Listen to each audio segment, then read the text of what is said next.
Welcome back to Broadcast, everyone. Today, we're going to be looking into a story that's developing Mm-hmm. involving some pretty serious allegations against Neil Gaiman, Yeah. well-known author. Yeah. Um, you know, it's a sensitive situation, lots of layers to it. Absolutely. So we're going to approach this with nuance and make sure we're Yeah. giving you the full picture here. Be thorough. Consider all angles. Right.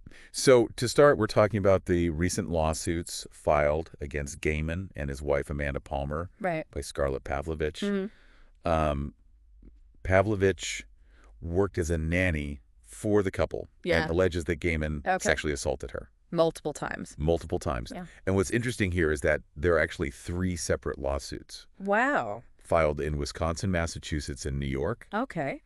Each lawsuit focuses on different aspects of the alleged abuse Okay. and makes specific legal claims. And one thing that really stood out to me was that Pavlovich was reportedly homeless and living on a beach when she first met Palmer. Yeah, I mean, it adds another layer of complexity to the situation. it really does. The lawsuits state that Pavlovich was 22 years old at the time, Okay. and the alleged assaults began shortly after she met Gaiman in 2022. So the lawsuits claim that despite these assaults, Pavlovich continued to work for the couple. Mm-hmm. And the reasons cited are financial instability and Gaiman's promises to help her writing career. So that raises an interesting question about power dynamics and potential coercion. Was Pavlovich's continued employment a genuine choice? Or did she feel she had no other options due to her financial situation and the alleged promises made by Gaiman? Another shocking claim in the lawsuits is that Palmer allegedly told Pavlovich that other women had previously accused Gaiman of sexual abuse. Right. Hmm. That's a key detail because it suggests that Palmer may have been aware Right. of prior accusations against Gaiman. And it's alleged in the lawsuits that the assaults only stopped when Pavlovich threatened suicide. Yeah, that adds a really disturbing layer to the allegations, Yeah. highlighting the severity of the situation. The lawsuits go on to accuse Gaiman and Palmer of violating federal human trafficking prohibitions, Right. which is Those prohibitions are designed to protect individuals from being exploited Right. for labor or commercial sex acts through force, fraud, or coercion. The lawsuits are alleging that Gaiman and Palmer engaged in such practices. Okay. But this remains to be proven in court. And the lawsuits are seeking at least $7,000 in damages. Wow. So, Clearly the stakes are high. yeah, very high. Now, it's important to remember that these are still allegations at this point, Yeah. and Gaiman has publicly denied them. Mm. He issued a statement back in January after a New York Magazine article detailed accusations from several women, Okay. stating that he's never engaged in non-consensual sexual activity. So there was already some attention on this before these specific lawsuits were filed. Exactly, and some of those accusations from the New York Magazine article Okay. were actually first brought up in a Tortoise Media podcast back in July of 2024. So this isn't entirely new territory, Mm-hmm. but the lawsuits have definitely escalated the situation. Absolutely.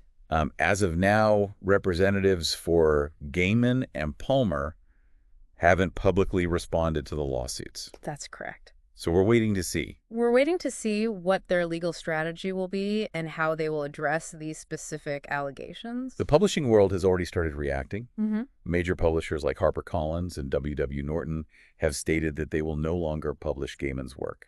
This is a really significant move, Yeah. indicating that these publishers are taking the allegations seriously Mhm. and are choosing to distance themselves from Gaiman while the legal proceedings unfold. Hmm. It'll be interesting to see if other publishers follow suit. Other publishers like Bloomsbury haven't made any public statements yet. Right. So we'll have to wait and see how they choose to proceed. Mm. We're also seeing relic repercussions and other media adaptations. Mm-hmm. Dark Horse Comics has stopped releasing its adaptation of Anansi Boys, Mm. and Disney has put its adaptation of the Graveyard Book on hold. This case is clearly having a ripple effect across multiple industries. Yeah. It raises questions about the responsibility of these companies to respond to allegations against individuals associated with their projects.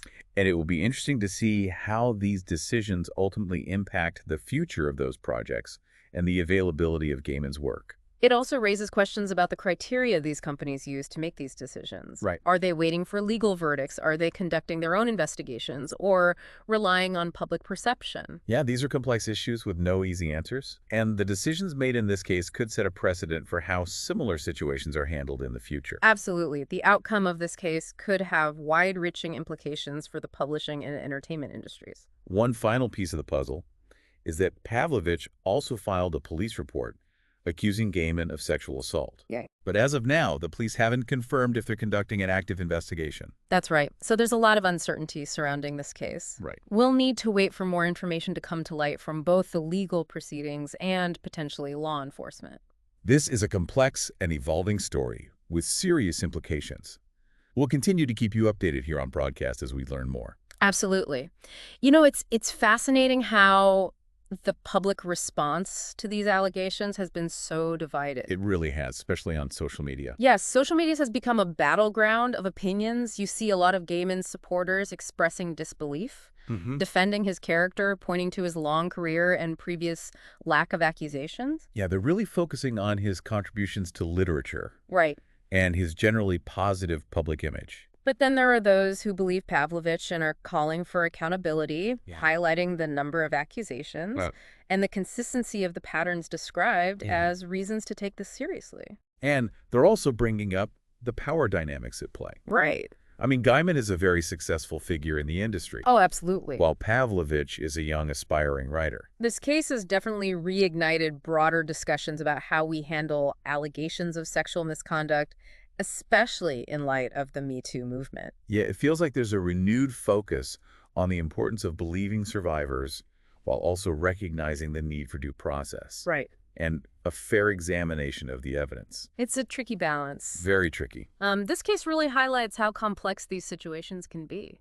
Absolutely. And it's also prompting conversations about the responsibility of publishers and other industry players. Yeah. I mean, some people argue that publishers have a moral obligation to take a stand against alleged abusers, even if it means cutting ties with profitable authors. Others advocate for a more cautious approach, emphasizing the importance of waiting for the legal process to play out before making judgments. Right. It brings up important questions about the potential consequences for both accusers and the accused when allegations are made public before any legal findings. And it underscores the power of public opinion in shaping perceptions and potential influencing these types of cases. This situation has an impact that reaches far beyond just Neil Gaiman. It's sparking crucial conversations about power accountability and how we approach believing survivors. Right. In a world where information travels so fast and opinions are often firmly entrenched. It's a situation that calls for careful consideration, thoughtful discussion, and a real commitment to understanding all sides of the story. For sure. It'll be important to follow this case closely as it develops, and we'll certainly be doing that here on Broadcast. You know, one thing I find particularly striking about this whole case is how it highlights the changing nature of celebrity and the evolving dynamics between creators and their audiences. That's a really interesting point. In the past, it felt like there was more separation between artists and their personal lives. There was this idea that you could enjoy someone's work without necessarily endorsing their actions or beliefs. Exactly. But social media and the increased access to information have really blurred that line. Fans have much more insight into the lives of their favorite creators now. There's an increased expectation of transparency and accountability. And while that can be a powerful force for good, holding people responsible for their actions and opening up important dialogues, Right. it also raises questions about the limits of that accountability. It makes you think about how public opinion could sway judgments before all the facts are known. Yeah, it's a tough situation to navigate. And this case really exemplifies that.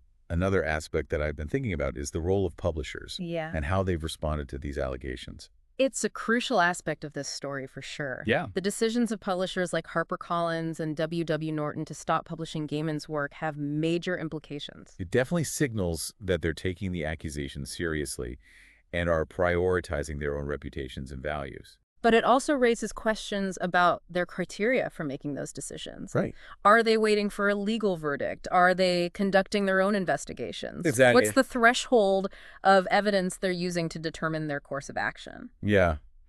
It's not always clear, and I think there needs to be more transparency from publishers about their processes Right. and the factors they're considering. It's worth pointing out that not all publishers have reacted the same way. Some, like Bloomsbury, have remained silent so far, Yeah. while others have said they're willing to continue working with Gaiman. That lack of a unified approach makes the situation even more complicated Absolutely. and raises questions about the industry's overall response to these types of allegations. It's a complex issue with no easy answers. Yeah.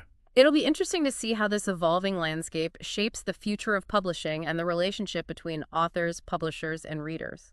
It's definitely a conversation that's far from over. We'll continue to explore it here on Broadcast as new developments come up. It's important to acknowledge the impact this is having on Gaiman's fans. Yeah, absolutely. Puts them in a tough spot. So many of them have grown up with his stories, Yeah. and found comfort and inspiration in his work. Yeah. His writing has become, deeply intertwined with their own personal experiences and how they see the world. Right. And now they're struggling with how to reconcile their love for his books and the seriousness of these allegations. Yeah, it forces them to kind of like reevaluate, their relationship with his work and raises those questions about separating the art from the artist. Yeah, some fans might choose to distance themselves entirely, finding it impossible to reconcile their feelings. Yeah, and others might find ways to compartmentalize, Right. appreciating his creations while acknowledging the harm he may have caused.